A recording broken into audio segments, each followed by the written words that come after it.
Hola Vivers, ¿qué tal? ¿Cómo estamos?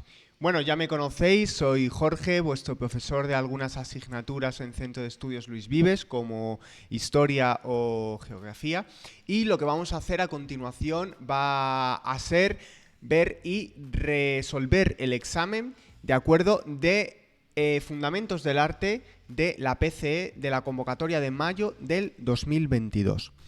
Entonces, como ya todos sabéis, el examen está resuelto y colgado en nuestra página web, ¿de acuerdo? Y vamos a hacer un breve recorrido para que veáis cómo se haría. Simplemente os ponéis en el buscador Centro de Estudios Luis Vives y en la página de inicio os vais a la parte de recursos. Bajáis para abajo, exámenes resueltos y después os vais a esta parte, exámenes resueltos de selectividad PCE UNED. Le dais a junio 2022 y lo descargáis aquí, ¿de acuerdo? El de Fundamentos del Arte. Entonces, lo que vamos a hacer ahora va a ser ir resolviéndolo poco a poco. Bueno, como ya desde hace varios años los miembros de la UNED hacen, es colgar una serie de preguntas, poner una serie de preguntas de desarrollo para que elijáis una, ¿de acuerdo? Y posteriormente lo que se hace son una serie de preguntas tipo test acerca de todo el temario. Repito, primero tenemos que hacer una pregunta de desarrollo y por último una serie de cuestiones tipo test, ¿vale? De opción múltiple. Entonces, yo os voy a ir enseñando poco a poco qué es lo que se ha puesto en cada una de las preguntas que han realizado. El primer tema de desarrollo es hablar de la obra escultórica de Picasso y de la relación que tiene dicha obra con la de Julio González. Entonces, principalmente lo que se debería hacer sería como un recorrido brevemente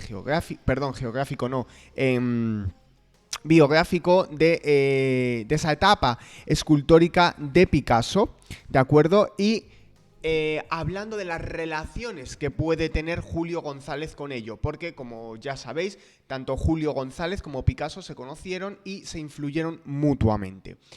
Y fue Julio González el que enseñó cómo era la técnica para poder trabajar con ciertos metales, como por ejemplo el hierro, en cuanto a la escultura.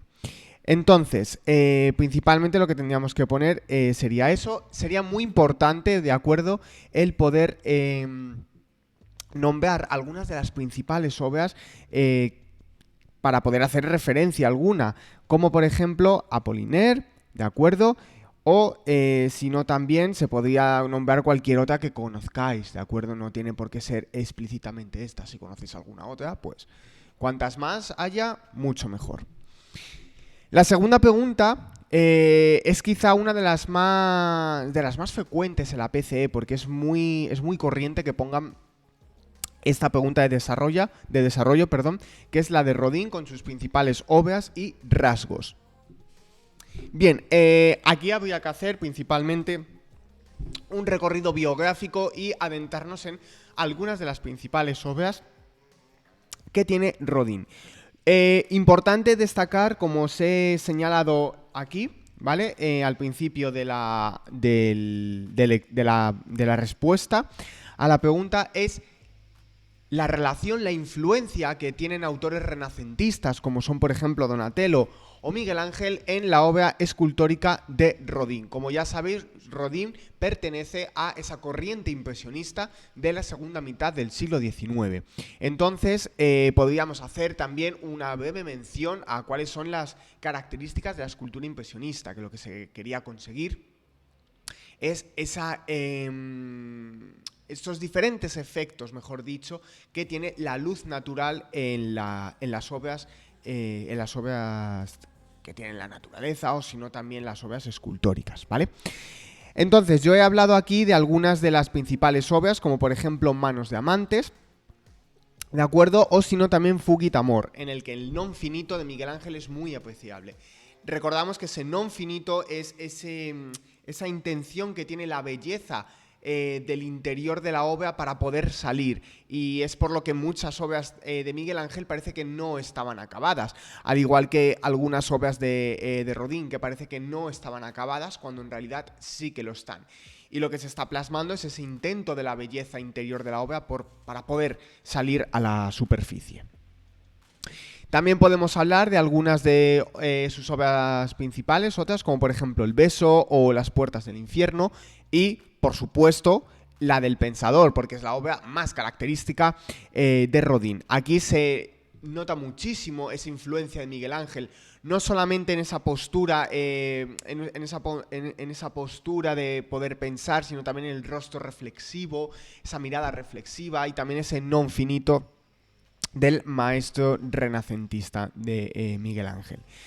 Y si no, también podemos hacer mención a esos burgueses de Calais, ¿de acuerdo? A ese episodio histórico francés en el que hay algunas características que ya van a anunciar, como os he puesto aquí, la incursión del expresionismo.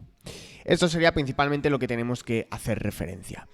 Y en cuanto a la última pregunta de desarrollo, que es la de Salvador Dalí y el surrealismo, lo más importante es hacer hincapié en ese método de la paranoia, de acuerdo, que tenía el propio artista, al igual que también destacar, como os he puesto aquí, algunas obras suyas principales, como es por ejemplo La persistencia de la memoria, La premonición de la guerra civil, o también, si no, quizá la más conocida, que es la de El gran masturbador. Entonces, como os he señalado aquí en este último párrafo, el método que empleaba Dalí se dio principalmente para las obras de arte, pero si no también podéis también relacionar esto con la corriente surrealista incluso del cine. ¿Y por qué relacionar la corriente surrealista del cine? ¿Qué tiene que ver Salvador Dalí con el cine? Bien, porque Salvador Dalí también ayudó a dirigir algunas películas de la corriente cinematográfica surrealista, como por ejemplo con Luis Buñuel, ¿de acuerdo? En Un perro andaluz, perdón.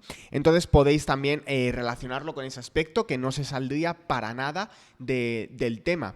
Al fin y al cabo, Salvador Dalí y el surrealismo es un tema bastante amplio. No solamente podemos hablar de la pintura, que es lo más importante, lógicamente, porque es la principal faceta artística de este artista español, sino que también se puede relacionar, por ejemplo, con ese recorrido cinematográfico. Bien, y por último, lo que vamos a tener son las preguntas del bloque 2, que van a ser siempre tipo test, ¿vale? En primer lugar, nada, son simplemente indicaros que son preguntas muy específicas, ¿vale? Que no dan lugar a dudas. Simplemente es una correcta y no da, como os he dicho, lugar a dudas. Primero nos preguntan qué pintor del siglo XX realizó distintos estudios del retrato del Papa Inocencio X de Velázquez, ¿vale? Que es Francis Bacon. ¿Vale? Esa obra en la que aparece como distorsionado, que parece que...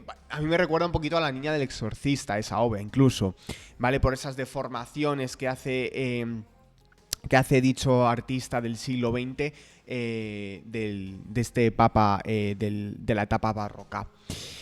Luego, ¿qué materiales son los preponderantes en la arquitectura de las exposiciones universales del siglo XIX? Hierro y cristal, ¿vale? Eso ya lo hemos señalado muchas veces en otras clases, que tanto el hierro como el cristal van a ser los materiales preponderantes de toda la arquitectura del siglo XIX, surgida especialmente con la Escuela de Chicago. ¿Cuál de estos autores es pintor y diseñador de moda a la vez? Pues sería Mariano Fortuny. Pablo Picasso y Henri Matisse no diseñaron moda nunca. ¿Cuál de estos artistas cultiva el hiperrealismo? Antonio López. Lo podemos ver reflejado en muchas de sus obras, ¿vale? Sobre las escenas de la ciudad de Madrid. ¿Cuál de los siguientes artistas no pertenece al post-impresionismo? Edouard Manet, ¿vale? Manet es puramente impresionista. Tanto el uno como el otro, tanto Seurat como Van Gogh sí que pertenece a la corriente post-impresionista, pero Manet es puramente impresionista. Es de hecho uno de los principales autores de dicha corriente que pretendía reflejar los efectos de la luz. ¿En qué técnica fueron pintadas las señoritas de Aviñón? Óleo sobre lienzo, esa técnica que consiste en la mezcla de los pigmentos secos con aceites de origen vegetal y animal, como por ejemplo la clara de huevo. ¿Cuál de los siguientes movimientos no pertenece al expresionismo alemán? Sería Der Stil. ¿Qué género pictórico no practicó Van Gogh? Pues sería la pintura galante. Tanto el paisaje como el retrato ya vimos que sí que los cultivó. Y las dos últimas para terminar, ¿cuál de los siguientes artistas no es impresionista? Sería Gustave Courbet, ¿vale? Gustave Courbet está más bien destacado en la corriente realista, en algunas de sus obras, como por ejemplo Buenos días, señor Courbet. ¿Y cuál es el tema principal de en la pintura de Turner? El paisaje, 100%, ¿vale? No podemos poner ni naturaleza muerta ni retrato, porque lo que principalmente retrataría Miguel Ángel, perdón, me he equivocado de siglo, de autor, de todo. William Turner sería el paisaje, sobre todo a la hora de intentar demostrar esa fuerza que tiene la propia naturaleza, con esas con esas cortinas de lluvia que se pueden ver en obras como por ejemplo Vapor y Agua, Tren, Vapor y Agua, perdón, en la que un vagón, un tren está atravesando una vía férrea y se confunde esa atmósfera lluviosa con el humo que echa la propia locomotora. Bien, entonces esto es todo. Como podéis ver, es un examen bastante cortito y bastante accesible. No es para nada un examen en el que hayan ido a pillar, ni mucho menos. Las preguntas tipo test son bastante sencillitas, como hemos visto no da lugar a ningún tipo de duda, y los temas de desarrollo son también bastante sencillos. Quizá la pregunta que sea un poquito más rebuscada es esta primera, la obra escultórica de Picasso y su relación con Julio González. Es quizá lo más rebuscado, pero igualmente es bastante sencillo. Sí, así que nada, Vivers, espero que os haya servido la resolución del examen de Fundamentos del Arte de la PCE y nos vemos en próximos vídeos muy pronto por aquí.